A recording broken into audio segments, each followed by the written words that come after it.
لومړی خو د ټولو هغه څخه زړه له تله مننه کوم چې تر دې دمه زموږ سره دي او زموږ چینل یې سبسکرایب کړی دی. که مو زموږ چینل نه وي سبسکرایب کړی نو مهرباني وکړئ په سبسکرایب بټن باندې کلیک کړئ او که ویډیو مو خوښه شوه نو په لایک بټن باندې کلیک کړئ. د نور سره د شریکولو لپاره په شیر بټن باندې کلیک وکړئ او د خپل نظر د وړاندې کولو لپاره یا تبصرې کولو لپاره د کمنټس په برخه کې خپل نظر یا پوښتنه زموږ سره شریکه کړئ. د انګلیسي ژبې زده کړې لپاره موږ په پښتو ژبه بېلابېل روزنیز پروګرامونه جوړ کړي دي او دې چینل ته مو پورته کړي. په امریکا کې د پرمټ ترلاسه کولو لپاره موږ بېلابېل روزنیز پروګرامونه په پښتو او دري ژبه جوړ کړي دي. تاسو کولی شئ چې د دې نه ګټه پورته کړئ.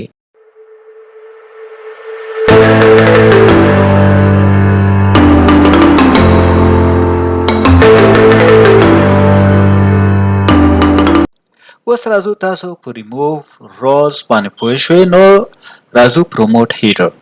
دلته که وګورئ دا هیډر زموږ دا کالم چې دی څه دی؟ هیډر دی. یعنې د کالمونو یا د دې ټایټل د هر کالم لپاره چې د نومونه دي په دې کې چې سټاک لري. دا څنګه موږ د کالم په ځای راوستی شو دلته چې مثال کالم 1 کالم 2 لکه په دې شکل سره دلته لیکل شوي دي دا د دې په ځای راولو. دلته راځو کلیک کوو. مثال ورته چې یوز فرست را از ا هیډر. دا چې کلیک نو دا به بدل شي. دلته به اتومات راشي چې مثال دغه یونیک آی ډي او په دې شکل سره دلته دا هیډر شو. اوس بیرته زه دا دیز نه دا کوم چینج چې ما راوستو دا بدلوم، دا لرې کوم، انډو کوم. مثال بیرته دې حالت ته راغی. په دې حالت کې اوس بیا راځم په دې باندې دلته کلیک کوم چې یوز فرست را از ا هیډر. مثال چې یوز فرست را از ا هیډر نو دا بیرته څه شو؟ بدل شو. که زه بیرته دلته راشم دا ډاون ارو باندې کلیک وکړم ورته وایم چې دلته لیکلي چې یوز فرست را از ا هیډر یوز هیډر از ا فرست را. مثال دا هیډر بیرته زه فرست را ته راولم. مثال ګورئ دلته څه شو؟ فرست را ته راغی. دا هر یو مثال دا داسې نه شو چې مثال د دیز نه کوم سټپ چې تاسو اپلای کړی یا کړنلارم چې ترسره کړې وه هغه د دې نه ریموو شوه. د دې نه ریموو نه شوه.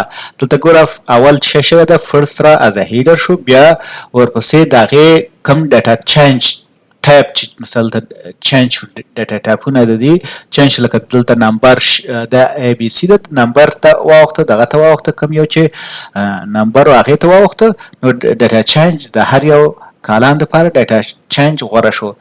بیا ډیموټډ هیډرز لکه موږ دلته بیرته رالو دلته مو ورته ویل چې دا چک فرست یوز هیډر از ا فرست را. مثال په دې باندې دلته کلیک وکړو نو دا ټایټل زموږ څه شو؟ ډیموټ شو. دلته راغی په لومړی را کې زموږ هیډر راغی. نو زه دا ټول ریموو کوم په دې شکل سره. دا ټول مې ریموو کړه او بیا راځم. مثال دا مثال چې څنګه موږ فرست را از ا هیډر ریموو کوم راشم دلته ورته وایم چې بیرته راولم. دا سورس د اکسل دی، اکسل فایل دی. بیرته راولم دا راسم چې کوي هیډر ماته سلیکټ کوي او ډاټا ټایپ هم ماته سلیکټ کوي. کله چې زه دا سلیکټ کړم اوکې دا نو ماته به هیډر او ډاټا ټایپ دواړه څه کوي؟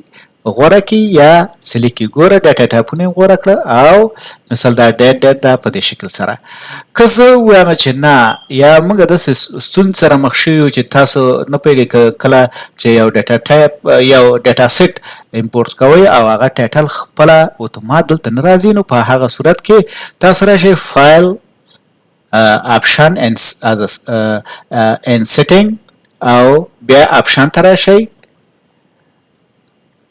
کله چې اپشن ته راغلی دلته ګورئ always detect column tabs and header for unstructured source. مثال دا کله چې تاسو امپورټ کوئ د هغې دپاره ډاټا ټایپ وایي ډیټیکټ کا او بیا چې هیډر ورته غوره که اتومات. زه ورته وایم چې دا سلیکټ کوم دا کالم ورته وایم چې نه ور اوکې.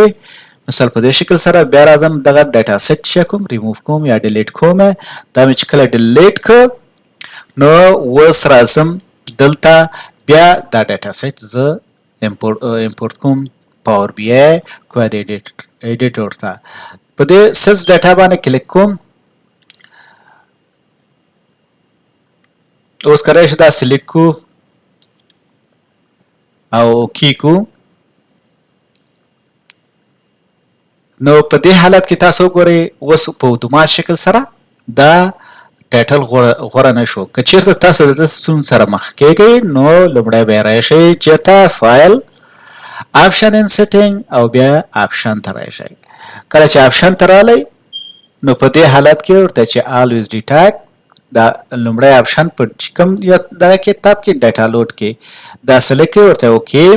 نو دا به بیا چې مثال تاسو په دویم ځل بیا ډاټا سورس امپورټ کړئ نو په خپله به اتومات شکل سره یا ځانکاره ډول سره دا خپله ټایټل یا هیډر او ډاټا سیټ د هر کالم لپاره ډاټا ټایپ د هر کالم لپاره چکی غوره کړي. یعنی په خپله به چینج کړي ډاټا ټایپونه او مثال څرنګه ډاټا چې په هغې کې ده هغه به اتومات چینج کړي. کله ته ګورئ دی نمبر ته واړو دی ټکسټ ته واړو دی ډیټ ته اړولی دی دی چې کو ډاټا چینج بدل کو. نو دا چې پروموټ هیډر یا فرست use first raw as a header. که چیرې مو دا کمانډ خوښ شوی وي یا دا درس مو خوښ شوی وي نو مهرباني وکړئ دا ویډیو لایک کړئ د نورو سره هم شریکه کړئ چې تر څو هغوی هم ترېنه ګټه پورته کړي. خپل نظرونه زما سره د کمنټس په برخه کې شریک کړئ تر څو دا روزنیز پروګرام لا پسې ښه شي.